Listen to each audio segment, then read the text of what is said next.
বলি, খুব যে ফল কাটার ঘটা দেখছি, তা এত সব আয়োজন কার জন্যে? নিশ্চয় তোমার ওই গুরুদেবের ভোগের জন্যে।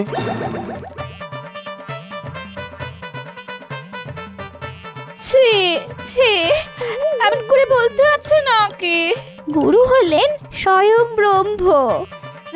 ব্রহ্ম না ছাই, যেদিন থেকে আমার সংসারে পা রেখেছেন সেদিন থেকে ব্রহ্মা মানে আগুন হয়ে আমার সোনার সংসারটাকে জ্বালিয়ে পুড়িয়ে একেবারে খাক করে দিচ্ছে। এই শোনো, শাস্ত্রে বলে মন দিয়ে গুরু সেবা করলে না, গুরুর আশীর্বাদে মানুষ রাজা উজির হয়ে যায়। রাজা উচিত হবো কিনা জানি না, তবে এমন চলতে থাকলে কদিনেই যে ফকির হয়ে যাব সেটা আমি বেশ বুঝতে পারছি। তাই যেমন করেই হোক গুরুদেবকে ভাগাও, না হলে আমি একদিন ওকে রাস্তার পথটা দেখিয়ে দেব, এই বলে দিলাম। হ্যাঁ,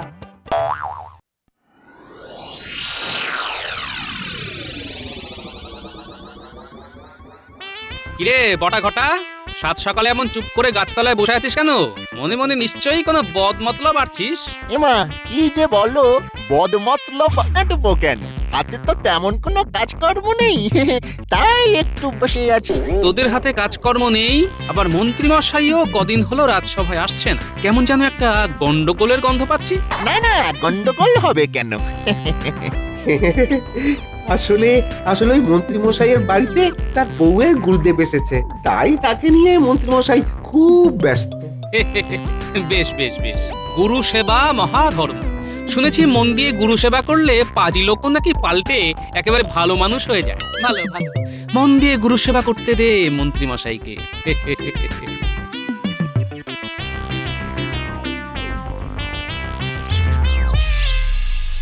মা, আজ আমি চলে যাব। চলে যাবেন মানে? এই তো গতকাল বললেন যে আর কটা দিন থাকবেন। হ্যাঁ বলেছিলাম বটে, তবে আমি ভেবে দেখলাম আমি গৃহত্যাগী সন্ন্যাসী, বেশি দিন সংসারের মধ্যে থেকে কেমন মায়ায় আবদ্ধ হয়ে পড়েছি। নিজের কানে যা শুনলাম তাতে আর বেশি দিন থাকলে তোর স্বামীর কাছে হয়তো ঘাত ধাক্কা খেতে হবে। না রে মা, একবার যখন মনস্থির করে ফেলেছি তখন আমায় যেতে দে। মনস্থির যখন করেছেন তখন আপনাকে আটকাবার ক্ষমতা আমার নেই গুরুদেব। তবে যাওয়ার আগে আশীর্বাদ করে যান যাতে আমার স্বামীর ধর্মে মতি হয়। হবে রে মা, হবে। ঈশ্বরের আশীর্বাদে সব ঠিক হয়ে যাবে। আবার কি করছিস মা? এই আঁচলে করে আপনার একটু পায়ের ধুলো মুড়ে নিলাম বাবা। আমার স্বামী এলে তার মাথায় ছুঁয়ে দেব। এটা রাখ, তবে খরচ করে নষ্ট করিস না। লক্ষ্মীর ঝাঁপিতে রেখে দিবি, দিনে দিনে তোর সংসারে শ্রীবৃদ্ধি ঘটবে।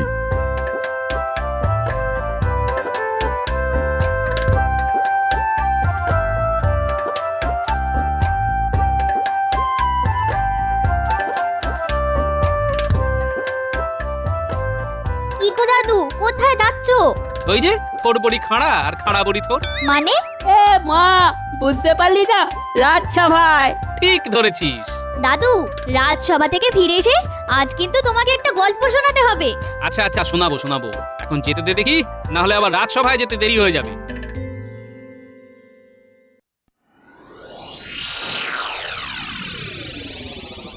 গিন্নি, ও গিন্নি, কোথায় গেলে গো? কি হলো, মুখটা এমন গোমড়া কেন? গোমরা না হয়ে কি হবে, হাসি খুশি টকমগে হবে। হ্যাঁ, সেইটাই তো জানতে চাইছি, গোমড়া মুখ কেন? গুরুদেব চলে গেছেন। চলে গেছেন? হ্যাঁ, যাওয়ার সময় তিনি আমাকে একটা মোহর দিয়ে বলে গেছেন, ওই দিনে দিনে ওই মোহরই আমাদের সংসারের শ্রীবৃদ্ধি ঘটাবে। এই নাও, মাথাটা একটু নিচু করো তো দেখি। কেন মাথা নিচু করতে যাব কেন? গুরুদেবের পায়ের ধুলো আঁচলে বেঁধে রেখেছি, মাথায় ছোঁয়ালে তোমার ভালো হবে। আর যদি মাদুলি করে চরণ ধুলি গলায় ঝুলিয়ে রাখতে পারো তাহলে মহারাজ আর গোপালের লাঠি ঝাঁটা না খেয়ে মাথা উঁচু করে বেঁচে থাকতে পারবে। আহা আহা গিন্নি, কি কথাই শোনালে তুমি। সোনার মোহর, চরণধুলি, মাদুলি পেয়েছি পেয়েছি। আহা, এই তিনের দৌলতে আমি দুদিনেই রাজা উজির বনে যাব। আমি রাজসভায় যাচ্ছে গিন্নি। চলে গেল। আচ্ছা, কি ব্যাপার বলো তো? কদিন হলো মন্ত্রীর দেখা নেই। সে কি, আপনি জানেন না মন্ত্রীমশাইয়ের বাড়ি ওনার স্ত্রীর গুরুদেব এসেছেন, আর তাই নিয়ে তিনি ব্যতিব্যস্ত। না মহারাজ, আমার গিন্নির গুরুদেব আজই চলে গেছেন। তাই সবকিছু ফেলে একটা কথা বলার জন্যে ছুটে এলাম এই রাজপ্রাসাদে। কি কথা মন্ত্রী? মহারাজ, নিজেকে আজ বড় ছোট মনে হচ্ছে। কেন কেন কেন? এতদিন আপনাকে চিনতে পারিনি তাই। হ্যাঁ, আমাকে চিনতে পারোনি মানে? মহারাজ, আপনি যে সে মানুষ নন মহারাজ। মানে বাবা, মন্ত্রী এত ধানাই পানাই করছে কেন? মহারাজ, গুরুদেব বলে গেছেন আপনি হলেন ঈশ্বরের অবতার। হ্যাঁ, আমি ঈশ্বরের অবতার নাকি? কি যাতা বলছো তুমি? যাতা নয় মহারাজ, আর এ তো শুধু আমার মুখের কথা নয়, স্বয়ং গুরুদেবের কথা। একটু একটু পায়ের ধুলো দিন মহারাজ। বাবা, এ তো এক তুড়িতে মহারাজকে একেবারে ঈশ্বরের অবতার বানিয়ে দিল। না, ব্যাপারটা কেমন গোলমেলে লাগছে। গুরুদেব আরো বলে গেছেন, এই রাজ্যের সব মানুষ যদি সোনার মাদুলিতে আপনার মতো ঈশ্বরের অবতারের চরণধুলি ভরে গলায় পড়ে, তাহলে তাদের সকলেরই শ্রীবৃদ্ধি হবে। হ্যাঁ মহারাজ, এ আমার কথা নয়, গুরুদেবের মুখ নিঃসৃত বলি, মানে উপদেশ। কিন্তু এই রাজ্যের অনেক মানুষেরই তো নুন আনতে পান্তা ফুরিয়ে যায়। সোনার মাদুলি তারা গড়াবে কি করে? এই কি বলছে মন্ত্রী? হ্যাঁ, রাজ্যের সব প্রজা আমাকে ঈশ্বরের অবতার জ্ঞান করে আমার চরণধুলি গলায় ধারণ করবে। বাবা, মানুষ থেকে একেবারে ঈশ্বরের অবতার। ভাবলেই মনের মধ্যে কিরকম পুলক জাগছে। কি হলো মন্ত্রী মশাই, বলুন, তারা সব সোনার মাদুলি গড়াবে কি করে? সোনা? আচ্ছা, মাদুলি গড়াবার জন্য সোনার মোহর যদি আমি দিই? এই তো আমার রাজা বাবু কেমন সুসুর করে হাঁড়ি কাঠের দিকে গলা বাড়িয়ে দিচ্ছে। আপনি দেবেন মহারাজ? আহা, এই না হলে ঈশ্বরের অবতার। ঈশ্বরের মতো মনের মধ্যে কত দয়া। মন্ত্রী, আমার সঙ্গে এসো, এসো।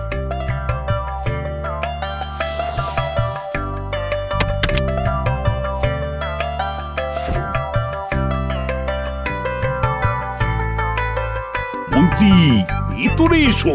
আসছি মহারাজ। এই নাও মোহরের থলি। 50টা মতো আছে। এই মোহর ভাঙিয়ে শ্যাকরাকে দিয়ে অনেক সোনার মাদুলি বানাবে। আর মাদুলি বানানো হয়ে গেলে তাতে আমার পদধূলি ভরে প্রত্যেক প্রজাকে দিয়ে দেবে। 50টায় কি আর হবে রাজা বাবু, আমার যে আরো অনেক সোনার মোহর চাই। ঠিক আছে মহারাজ, তাই হবে। তবে 50টা মোহরে তো সকলের মাদুলি হবে না। ও, তাহলে কটা লাগবে? সেটা ঠিক বলতে পারছি না, তবে মনে হয় একটা মোহরে বড় জোর 2টো মাদুলি হতে পারে। ঠিক আছে, ঠিক আছে, মোহরের কথা চিন্তা করো না তো, যত লাগবে তত দেব। সে তো দেবেই রাজা বাবু। ঈশ্বরের অবতার সাজার যা নেশা তোমার মধ্যে ঢুকিয়ে দিয়েছি। বেশ, ভালো দেখে সোনার মাদুলি বানাবে কিন্তু। সে তো বানাবোই রাজা বাবু, তোমায় বলেছি একটা মোহরে বড় জোর 2টো মাদুলি হতে পারে। আমি তো সোনা দিয়ে বানাবোই না, বানাবো গিলটি সোনা দিয়ে। আর এই সব সোনার মোহর ঢুকে যাবে আমার সিন্ধুকে। আহ, আহ, আহ, আহ। আপনি কোনো চিন্তা করবেন না মহারাজ। তাহলে এখন আমি যাই মহারাজ। এসো, এসো, এসো। কি আনন্দ, কি আনন্দ! সমস্ত প্রজা আমার চরণধুলি মাদুলি করে গলায় পড়ে থাকবে। তারা তারা সকলে আমাকে ঈশ্বরের অবতার মনে করবে। ভাবা যায়? ওই আনন্দেই থাকুন আপনি, আর কাঁড়ি কাঁড়ি মোহর ওই বদমাইশ মন্ত্রীর হাতে তুলে দিন। ছি ছি ছি ছি ছি ছি, এ কি মতিভ্রম হলো আপনার? সামান্য মানুষ কি কখনো ঈশ্বরের অবতার হতে পারে? কেন কেন কেন কেন হতে পারে না?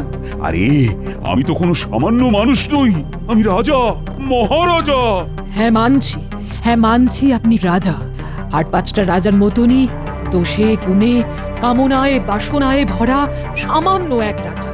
আর আপনি যদি সত্যি ঈশ্বরের অবতার হতেন তাহলে এই সংসার, এই রাজত্ব ছেড়ে কবেই হিমালয়ে চলে যেতেন।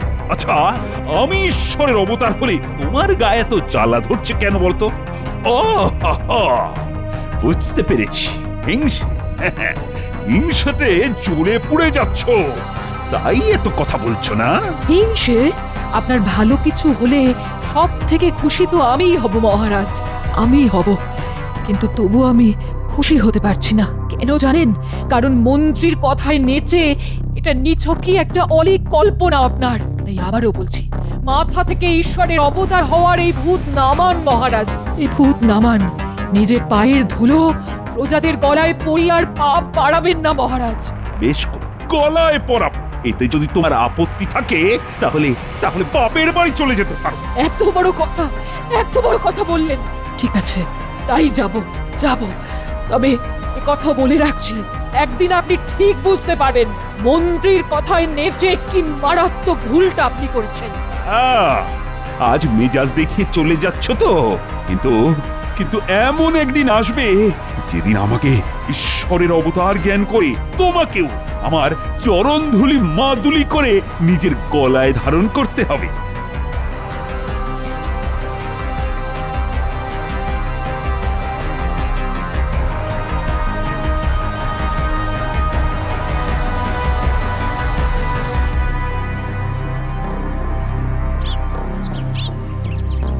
হ্যাঁ রে গুলটে, এখানে নিয়ে এলি কেন? মন্ত্রীমশাইয়ের বাগানে না অনেক ফুল ফুটেছে, চল কিছু ফুল তুলে নিয়ে যাই। সর্বনাশ, মন্ত্রী মশাই আসছে। এখন কি করব? সামনে দিয়ে যেতে হলে তো হাজার প্রশ্ন করবে। তাহলে চল মন্ত্রীমশাইয়ের বাড়ির পেছনে গিয়ে লুকোই।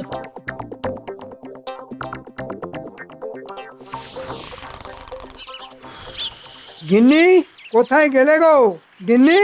সবে দু চোখের পাতা একটু এক করেছিলাম, অমনি গিন্নি গিন্নি করে দিলে তো আমার কাঁচা ঘুমটা ভাঙিয়ে। গিন্নি, এখন এমন একটা কথা শোনাবো না, যা শুনলে তোমার চোখ থেকে সব ঘুম উড়ে যাবে। সব ঘুম উড়ে যাবে? সব ঘুম উড়ে গেলে আমি কি করব? শুধু মোহর গুনবে গিন্নি, শুধু মোহর গুনবে। মোহর গুনবো? এই, তোমার মাথা কি খারাপ হয়ে গেছে? না গো গিন্নি, খারাপ নয়, এই দেখো। ও মা, এত এত মোহর কোথায় পেলে? কোথায় পেলে গো? মহারাজকে সে বুদ্ধ বানিয়ে নিয়ে এসেছি। মহারাজ এখন ঈশ্বরের অবতার হওয়ার ইচ্ছে নেচে উঠেছেন, আর তাকে মাদর নাচ নাচিয়ে কোষাগারের সব মোহর আমি ধীরে ধীরে ফাঁকা করে দেবো। হ্যাঁ, কিন্তু মহারাজকে বুদ্ধ বানালে কি করে? বলো বলো। কি বলছিস কি রে তোরা? গো দাদু, ঠিকই বলছি। এরকম একটা সন্দেহ আমারও হয়েছিল। মন্ত্রী মশাই বলছিল যে মহারাজ এখন নাকি ঈশ্বর হওয়ার ইচ্ছায় নেচে উঠেছেন, আর তাকে বাদর নাচ নাচিয়ে কোষাগারের সব মোহর ধীরে ধীরে ফাঁকা করে দেবে। পুরো ব্যাপারটা তাহলে একটা ষড়যন্ত্র। ঠিক আছে, মন্ত্রীর ওপর নজর রাখতে হবে, বুঝলি? তোরা এখন বাড়ি যা, তবে আরো কিছু খবর পেলে তক্ষুনি আমায় এসে জানাবি। ঠিক আছে দাদু। চেষ্টা করব। না, চেষ্টা করব বললে হবে না, করে তোমায় দিতেই হবে। আর এই নাও, তোমার কাজের পারিশ্রমিক হিসেবে একটা সোনার মোহর রাখো। আমি চললাম। ও বাবা, ভেবেছিলাম ষড়যন্ত্র, কিন্তু এখন বুঝতে পারছি গভীর ষড়যন্ত্র। ঠিক আছে ষড়যন্ত্রী মশাই, ঠিক সময় মতো হাটে তোমার হাড়ি আমি ভাঙবই। তাহলে ব্যাপারটা এই দাঁড়াচ্ছে যে মহারাজকে ঈশ্বরের অবতার বানাবার ভড়ং করে মহারাজের সিন্দুক থেকে সব মোহর হাতিয়ে নেবার মতলব। আমি থাকতে যে সেটাই আর হচ্ছে না মন্ত্রী মশাই। কান ধরে সব মোহর তোমায় মহারাজের পায়ে ফিরিয়ে দিতে হবে। গোপাল দাদা, তোমার কাছে আসছিলাম। আমার কাছে? হ্যাঁ, রানীমা তোমায় ডেকে পাঠিয়েছেন, বললেন খুব জরুরি। তাহলে চলো রানীমার সঙ্গে দেখা করেই আসি, চলো। কিছু একটা করো গোপাল, কিছু একটা করো, কিছু একটা করে মহারাজকে এই ঈশ্বরের অবতার সাজার পাগলামি থেকে বাঁচাও। সে তো বাঁচাবোই রানীমা, আর তার অনেকটা কাজ আমি গুছিয়েও ফেলেছি। কিরকম? সেটা না হয় সময় এলেই দেখতে পাবেন। আমি তাহলে এখন যাই রানীমা। আচ্ছা এসো, তবে আমি কিন্তু তোমার ভরসাতেই রইলাম গোপাল। কোনো চিন্তা করবেন না, মনে রাখবেন আমি থাকতে মহারাজকে কেউ ভুল পথে চালাতে পারবে না।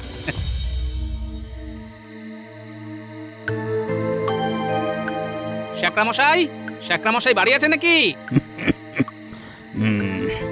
কি ব্যাপার গোপাল বাবু, এই রাতের বেলায় আমার বাড়িতে? একটা খুব গোপন আর দরকারি কথা ছিল। বলুন। তাহলে বুঝতে পারলেন তো আপনাকে কি করতে হবে? হ্যাঁ, বিলক্ষণ বুঝতে পেরেছি। তাহলে খবর পাঠালেই চলে আসবেন। ঠিক আছে গোপাল বাবু।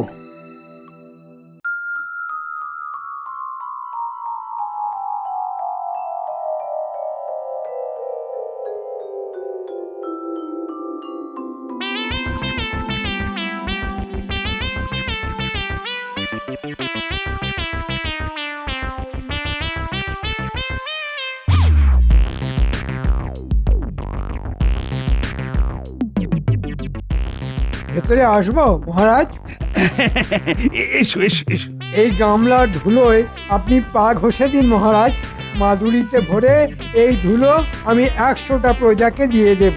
তারা মাদুলি গলায় পরে আপনার সামনে এসে দাঁড়াবে। তাই নাকি? কিন্তু কিন্তু বাকি প্রজারা? সকলেই পড়বে মহারাজ, তবে ও, আরো মোহর লাগবে তো? ঠিক আছে দিচ্ছি। এই নাও, এতে আরো 100 মোহর আছে। জয় ঈশ্বরের অবতারের জয়। জয় জয় মহারাজের জয়, জয় জয় মহারাজের জয়, জয় জয় মহারাজের জয়। দূর বেটারা, কি সব উল্টো পাল্টা বলছিস? বল ঈশ্বরের অবতারের জয়, জয় ঈশ্বরের অবতারের জয়। মহারাজের জয় হোক। অর্বাচীনের মতো মহারাজের জয় হোক বলে গলা ফাটিও না গোপাল, বরং ঈশ্বরের অবতারের জয় বলে গলা ফাটাও, তাতে তোমার ভালো হবে। তাই নাকি? কিন্তু মন্ত্রীমশাই, সবকিছু যাচাই না করে আমি তো গলা ফাটাই না। কি যাচাই করবে? মহারাজের ঈশ্বরত্ব? মোটেই না। আমি যাচাই করব এই সব মানুষগুলো গলায় যে সোনার মাদুলি পড়ে আছে সেইগুলো। মানে? শ্যাকরামশাই, আপনার কোষ্ঠী পাথরটা নিয়ে এদিকে আসুন তো। গোপাল আবার এই পুরো স্যাগরাটাকে নিয়ে এলো কেন? সর্বনাশ! তাহলে কি কিছু সন্দেহ করেছে? শ্যাকরামশাই, একজনের গলা থেকে সোনার মাদুলি খুলে আপনার কোষ্ঠী পাথরে ঘষে একটু পরীক্ষা করে দেখুন তো, যে মাদুলির সোনা আসল না নকল। এই এসব কি বলছো গোপাল? মাদুলির সোনা নকল হতে যাবে কেন? অধৈর্য হবেন না মহারাজ, একটু পরেই সব কিছু প্রমাণ হয়ে যাবে। এই না হলে গোপাল।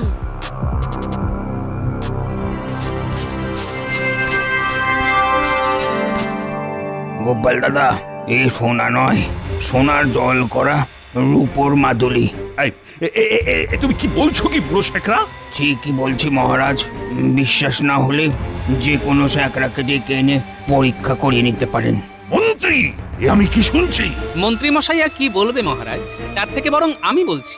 আপনার মাথায় ঈশ্বরের অবতার হওয়ার ভূত চাপিয়ে কোষাগার থেকে সব মোহর হাতিয়ে নেবার মতলবে ছিলেন আমাদের মন্ত্রী মশাই। চরণ ধুলি ভরা সোনার মাদুলি ছিল একটা বাহানা। ও, বুঝতে পেরেছি। সব কিছু এখন জলের মতো পরিষ্কার হয়ে গেল আমার কাছে। ছি ছি ছি ছি ছি। কত বড় একটা পাপ করতে যাচ্ছিলাম আমি। আমি আগেই বলেছিলাম মহারাজ, 5টা রাজার মতো আপনিও একজন রাজা। তবে মনে রাখবেন, ভালো রাজা হলেও আপনি ঈশ্বরের অবতার হতে পারেন না। ঠিক। আমার মতো রাজা কি কখনো ঈশ্বরের অবতার হয়? না, হতে পারে। ছি ছি ছি ছি ছি।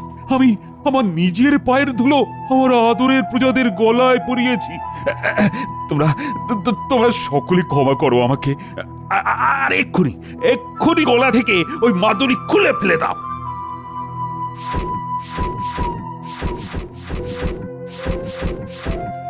এই ফাঁকে কেটে পড়ি বাবা। আই সেনাপতি মন্ত্রী পালাচ্ছে, ধরো ওকে ধরো। ভুল হয়ে গেছে মহারাজ, আমায় ক্ষমা করে দিন। ক্ষমা করে দিন? হ্যাঁ, তোমার মতো এক চোরকে ক্ষমা করব? কখনোই না। আমার কাছ থেকে হ্যাঁ মোট 150টা মোহর নিয়েছো তুমি, আর তাই সকলের সামনে কান ধরে 150 বার উঠবোস করবে। ওরে বাবা, আমি রুগ্ন মানুষ, 150 বার উঠবোস করলে আমার হাঁটু যে খুলে যাবে। আমি যে অক্কা পাবো মহারাজ, আমি যে অক্কা পাবো। আরে অক্কা পাবেন কেন? ওঠবোস করতে করতে শুধু সেই মন্ত্রটা বলবেন। কোন মন্ত্রটা গোপাল ভাই? ওই যে মাদুলি, মুখের বুলি আর চরণধুলি। এটাও তুমি জেনে গেছো?